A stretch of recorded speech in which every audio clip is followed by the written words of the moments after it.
ಕೇವಲ ಒಂದು ಟಿವಿಯವರು ಎಲ್ಲಿಯ ತನಕ ಇರ್ತಾರೆ ಅಲ್ಲಿಯವರೆಗೆ ಮಾತ್ರ ಪ್ರತಿಭಟನೆ ಇರುತ್ತೆ. ಈ ಅವರು ಟಿವಿಯನ್ನು ತಗೊಂಡು ಹೋದ್ರೆ 10 ಗಂಟೆಗೆ ಆರಂಭ ಆಗಿರುವಂತ ಚಳವಳಿ 10:15ಕ್ಕೆ ಟಿವಿಯವರು ಹೋದ್ರೆ ಚಳವಳಿ ವೈಂಡ್ ಅಪ್. ಸರಿ, ಈ ಚಳವಳಿಯಿಂದ ಏನು ಆಗಲ್ಲ.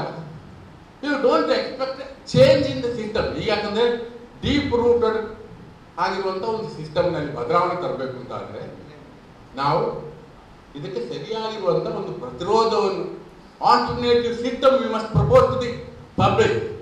The silent mass, ಈಗ ಹೇಳಿದ್ರು ವಿರೋಧ ದೇವರು, silent mass, they will support you provided you give a proper alternative.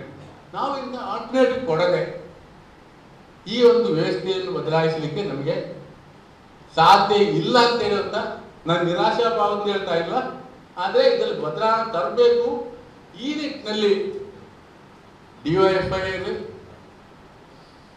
ಅಂತ ಸಂಘಟನೆಗಳು ಮುಖ್ಯ ದಾರಿಗೆ ಬರಲಿ ಹಾಗೂ ಅವರ ಸಂಘರ್ಷ ಹಾಗೂ ಅವರ ಹೋರಾಟಗಳು ಯಶಸ್ವಿ ಆಗಲಿ ಅಂತ ನಾನು ಹಾರೈಸಿ ನನ್ನ 2 ವಾಕ್ಯ ಮುಗಿಸ್ತೇನೆ. ಜೈ ಹಿಂದ್.